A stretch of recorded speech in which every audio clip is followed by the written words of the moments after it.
Manipur ki CM na Churachandpur Kuki lalhoba unaba chatliko. Kuki lalhoba ki mathong mongom pangthokpa chatliaba. Mahak to Kuki lalhoba ne separate administration gi demand toramba amadi Manipur tangkhai tahanbada demand torambada yamna chauna saruk yaramba. Adugumba Kuki lalhoba bungjagin baite do adu gi mathong mongamda yawba chatliaba. Ko ado Churachandpur da ekhoi gi Meitei gi yum kaya tumna mai thadokhiba. Meitei gi yum kaya tumna mai thadokhiba mafam do kramai tawrige ne yengakparaba. More da ngasi Meitei singi yum kaya tumna mai thadokare. Adu singdo hanjanbagi wafam haibra Churachandpur da Meitei sing hanjanbagi wafam haibra ba. Aduna ahanba thabak oidoira natraga Kuki lalhoba do unaba chatpado aduna hena aruba thabak thawai se khubak ta hapaga Churachandpur da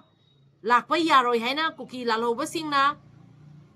akhoi gi CM lakpa yaroi na thokhrabani ba.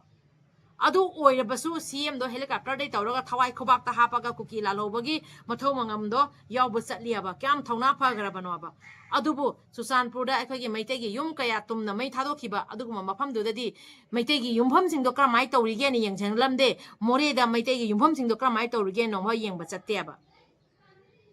Churachandpur da nurse ki duty toramba Churachandpur hospital da Meitei nupi kaya na nurse ki duty torami aduda nursing nupi singdugi mathakta Karamaina kari chathaki kya bada adugi matang investigation di chathabi diaba ekhoi gi CM na Meitei nupi kaya ma Churachandpur hospital da duty tawramani nurse nupi mayam ma adu ekhoi gi CM jo khangdi khangbani aba ko adubu adugi matang investigation tawdiaba Kuki lalhoba soga na Imphal da pukhala aga kadai da kari sokhrani ana yengchelli aba akhoi gi pikliba students in target tawraga Kuki singna school chatpa yaroi haina thingiba dugadi adudadi central force mayam ama thajalaga thingiba Kuki nupi nipa singdo mafam duda nahan rims ta security force mayam amana masing thingam de security force mayam amado Kuki lalhoba singdo sokhrani aina ngak cheliba ado akhoi gi tungi jumbre noiba students sing dugadi Kesper gari manung da ayuki pung tretana mapan baw namjala thamaga angang sing dona ising khaurange lauriba sagarba nusa sing do ingang sing phibam kari oiramgani aduda thigiba Kuki nupi sing dugi mathakta di tanghai bagi tamakta nahangi security force mayam do thajalakte ba phajai ekhoi gi CM sauthok chani ngai ni ekhoi gi CM akhoi ne na nungsiribani ekhoi gi CM se akhoi so muktang di Manipur gi yelhomi oiriba naga Meitei mayam si gi thamoi se amtang di pelan biu kaidorage Kuki gi khakta Kuki gi thamoi khaktang pelan na baro akhoi gi CM se akhoi so amtang ikai khumna jage akhoi so amtang akhoi gi Manipur gi CM na yelhomi gi tamakta sumai tawri Manipur kanbagi tamakta sumai tawri aba se akhoi so amtang haijage akhoi Manipur sarkar se yamna rule regulation follow tawraga ain kaiba yadaba adugumba sarkar amani ebase mayam khangbidro aina thamjariba wafam se ko akhoi Manipur sarkar sidi yamna rule regulation da chatpa adugumba sarkar amani maramdi ngarang se naga amadi Meitei ichnaw akhoi gi leiba naga ichnaw amadi Meitei mayam pullaga sidin porte sama khoramang kathenda pangthokpa se asidei sida permission lauthokpa matamda mic ki permission loghi de loudspeaker permission loghi de aduna mic season abai yaroi hairi ko ichnaw mem chumdro ka Manipur sarkar na hairi base chumina ko ichnaw mem karigina adugi permission la hodi aba ado yamna strict rule da chaliba asuk yamna rule regulation follow tauba asuk sarkar se laina kramaina Manipur sida football sanama matamda nongmai pairaga football kauri banwa adudi kanana permission loghi bano kanadagi permission lawraga football ground manungda nongmai pairaga football sanari banaba adu iragadi asaigi ekhoi gi sidin protest tawbaduda mic amadi mathau tai ko adu mic to bana season aba yaroi haina Manipur sarkar na adugi permission loghi deina athingba piri baniaba adu iragadi asuk yamna rule follow toiba sarkar sina karamaina haujik Manipur manungda Kuki terrorist singna nongmai kapninga matamda kapaga micham prajagi mathakta hanima mongda halaga phaninga mongda pharaga ekhoi naga ichinaw micham taruk tusu aduk mihathi na hapa matamda chenariba Kuki singi village ki chief oiriba haujibawna phadriba se karigino aba sini daina hangjani wa hangse ko Meitei amadi ekhoi gi naga yelhomi oiriba ekhoi gi mathakta rule se sum ullaga leire aba ha rule se akhoi gi mathakta ta law se akhoi gi mathakta ta utlaga leba asida Manipur sarkar na asuk yamna strict oiraga loud akhoi gi mifama phambadadi mic ma mathau taeba ko ado phamiba mayam do wai sana matamda tana ba khangde kari gumam tawna Sidin protest icham chamna khutta khulai so yawbona te karigumba ma aikoi gi adoi duga violence ki thabak amata tawgada ban leitiaba aduguma mafam duda mic sizinaba yaroi haina sarkarna athingba pirei baniaba yengune kyam yamna strict oiri banwaba asidabo manipur sarkar phate karamai haidori banaba asuk yamna rule regulation gi manungda chatliba ain kaiba yaroi haina ain bu follow tawra chakadamani law gi manungda leigadabani haina leiriba sarkar sibu kanana phate haidori banaba asidane aina hangjaninga wahangse ko asida asaigi kuki singna football ground manungda football sanaba matamda nongmai jalaga nongmai pairaga football kauri badudi adudi manipur sarkarna adugi football ground manungda nongmai pairaga sano aina permission ga pi giba leibra karmai toriba jatno si hangjaning bai wari ni da isino mayam su loina khangam ngani taram ngani hariba video se viral oigrabne ba manipur sarkar na divide and rule gi mato mong toriba se asok yamna kukina hajin na ain kai ba thabak torpa matam sida adugi rule do kargi follow tawdri bano adugi rule do adugi ain do adugi power do kargi puthok tri bano ba sinida hangningi ba wafam di ko aikoi chumna phamaga mi phama pangthokpa aikoina pendaba phongdokchaba matamdadi aduga mic sijanaba yaroi kan akanba yamna power adu matamduga aikoi manipur sarkar gi full power se utlaiaba asinida manipur se hojik tori base manipur sarkar gi divide and rule se yamna pamde yamna pende base aside hena hainingai leitiaba hanjan kuki singna ain kai ba thabak tori base manipur sarkar uri bani una usinadaba sariaba asi karino abase asi hangjaningi bani manipur gi student sing da mo hojik target to khale chano mem victim se ekoi gi student sing da mo victim o helai aba maramdi ngarang se kesper gari manungda pikliba angang singbu ayuk ki pung tere teina pung makon bhaw kesper gari manungda hapchalaga thambai se sagraba nungsa sida angang sing sigi phibam kai oiramgani mayam khanbiune aikoi gi manipur gi yelomi oiriba Meetei amadi Naga gi mathakta asuk kuina utpa neiba toriba se gi manungda amukamok pikliba angang sing siga mu utpa neiba thabak amuk chathar eaba ichino mem kari maran leige ba angang singduga aduk chawba punishment pi doriba se aduk chawba cheirak pi doriba se kari gino student singdu victim oihli base ha kuki nupi singna leimakhong da leiba kb school da student sin karakpa yaroi haibadagi nongini mamangda school se chatra banyaba aduga yamna kana mukna ba thokibadagi leimakhong da leiba army myam laaga mafam do control tobagi matungda hayengdagi school se thabir o moina security full security pirba security tight tawrga makoina student sing do purani aina army sing dona hairma banyaba dudagi din nongalaga angang sing se loisalaga school chatna ba tholakpa matamda army gi kesper gari lae angang sing do gari duga kakhatle ko kesper gari do angang sing do kakhatle aduga kesper driver sing dona gari thawai ya diaba yengune kesper driver sing dona gari thawai ya de aduna kari gino kanada kiri bano haibada leimakhongda kuki nupi mayam ama thatlaga leihori hairi kuki mayam ama thatlaga leihori hairi aduna aduga apaphataba kaya ama thokpa yai haina hairiaba adu oiragadi laiba security force mayam na kuki nupi singdo kiba taragadi manipur sida security force mayam do kari toba changa ibanoba adu mayam do control tawna ba adu mayam do takhaina bagi tamakta na tro security force mayam central force mayam akoi gi leiriba central government na tharai base amadi state government na pusalai base aduga aikoi gi manipur gi tungi yumburen oriba angang singduda karigi awaba piri banwaba mayam khanbiu nungsit nungsa changda makhai kesper gari manungda ayuki pung tare taina pung makpan phau sagraba nungsa du angang singdu omjhallaga leiraga angang singdu phibam kari oiramgani aba changaiba kesper driver singduna amadi changaiba army singduna kiri base kuki nupi du gani aba kuki nupi singdu gani aba side heni ikai ningai kari leirige aba hoji angang singda mu kanna ot pa haugalai angang singda mu target tawkhalai aba asi yabraba student ama soklakpa aise adudagi hena chawrba issue leitiaba sok chawna asok yamna kuki singna asok chawgraba crime kaya tawriba sida central government state government tumin leiri base asok yamni ikai khangdri base kari ginoda haining ibada kadai changarage rule kadai changarage law adai changai ba army mayam dona kari toba changai bano cobra battalion oigera dugeidi changai ba mayam do ko assam rifle oigera changai ba mayam do kari toba changai bano aba repeat action kanggu oigera kari tauba changai bano student bhauna matam chana school da puba ngamdre student bhauna school karakpa ngamdre kesper gari manung da ingang sing do hapaga puthok pusin tawni haina lae adu bhauna kesper gari do thauba ngamoi na thaudeba pung mapan taraga anga sing do thilo aina makoi gi kernel duna dumaina haire nahan kuki mayamna lambi thatpa matamda mafam duda muknaba thokibada laiba army mayam dona control tawbagi matungda hairamiba kernel do pung mapan lala aga anga sing do kesper gari manung da pung tare taina mapan ba phutna leirega pung mapan lala ga school tharoi si mayam chumbra ba manipur se tawri base chumbra ba hoji karigino student sing da target tawrei base karigino tungi jumbrian sing da target tawrei base asida hoji akhoi gi leiriba student punamak pullaga amsuk oigera all assam manipur student union khangde manipur gi leiriba all student union akhoi gi leiriba naga student union oigera epuramak student mayam pullaga hojik akhoi kari tawbam thokia ro khandamina seba all over india akhoi pumbada entire india da khoi student manungda hojik asumaina otpa nei ba tawre ba khoi kholaw labam thopra thokta brai chinau mayam asiga tang haijaning bani ko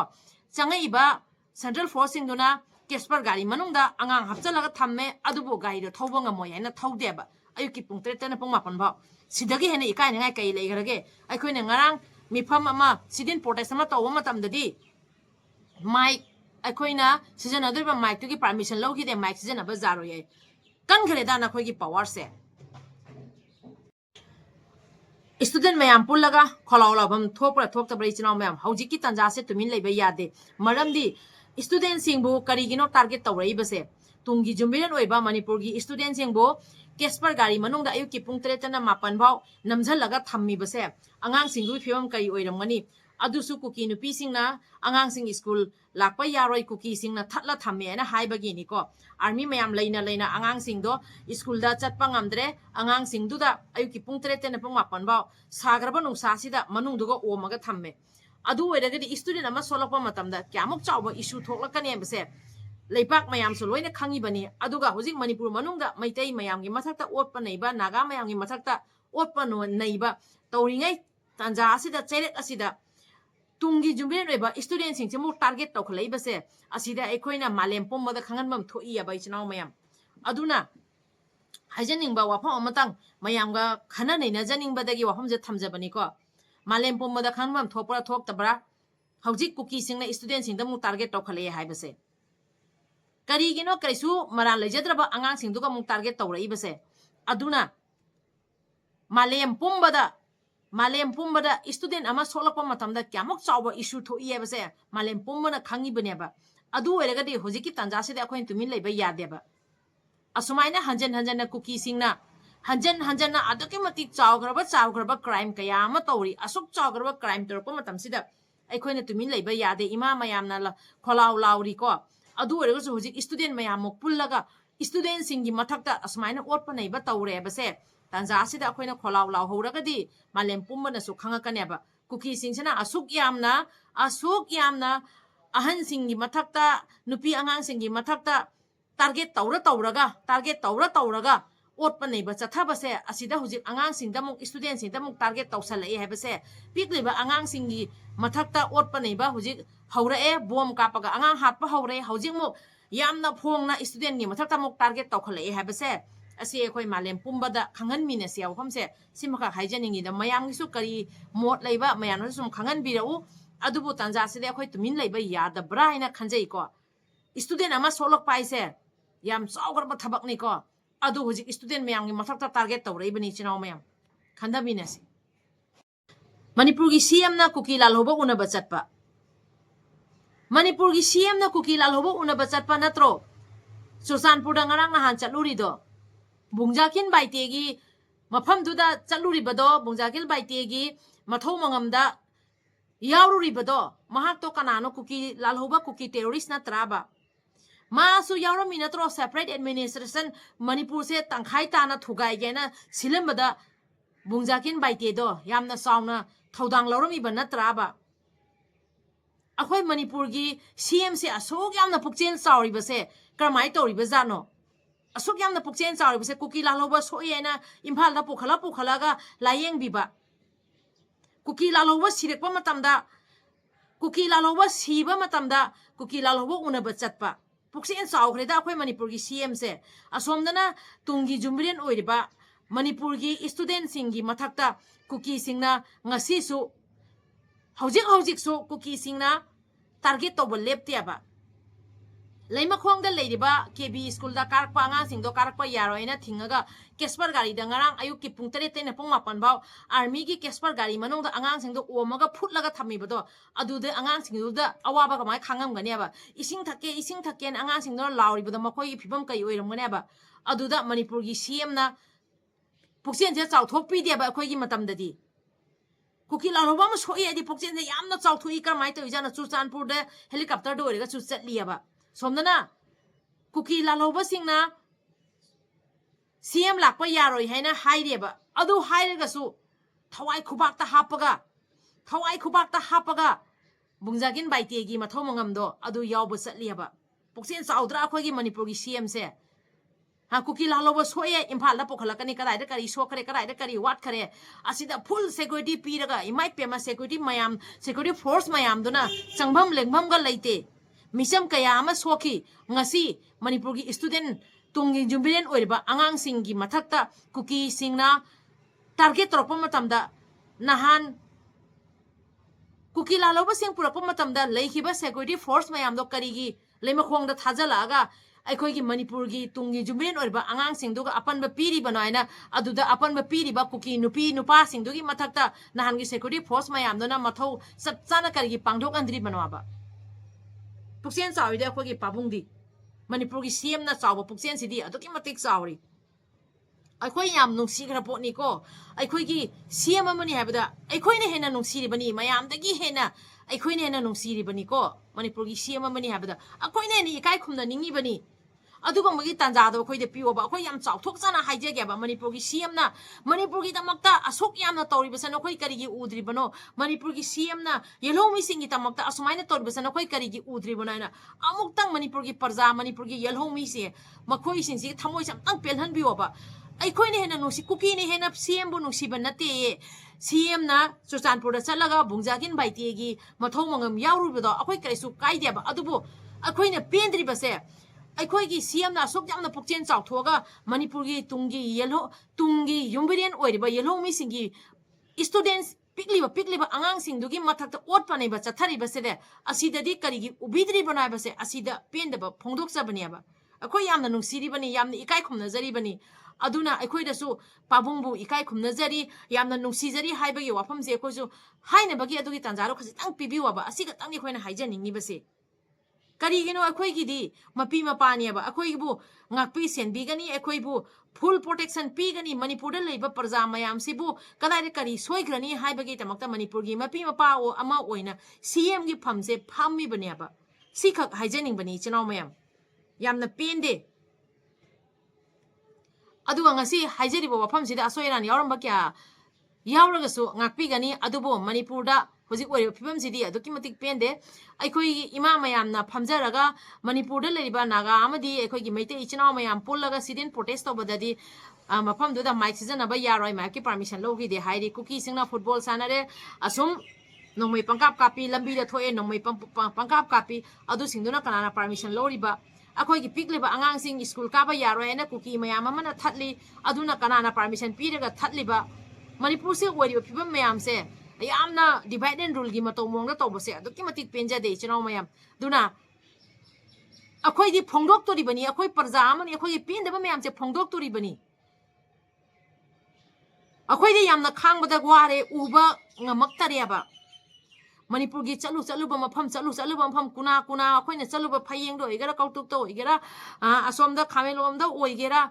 imphal east oigera imphal west oigera north oigera south oigera loiry manipur sida ha kaino me yellow mi weriba akhoi meitei akhoi na changba matamda ningkha tamna changba yadre huji ningkha tamna changba yadre karino asi kanana thoga laibano sarkar sonbadagi natro tawre ibase sarkar sonbadagi yellow mi weriba akhoi da chathok sin tawbada thingni base kan phayeng changbada huji security forcing na thatle asomda sana sabi romda asomda chatpa matamda sum thatle jang popi romda chatpa matamda sum thatle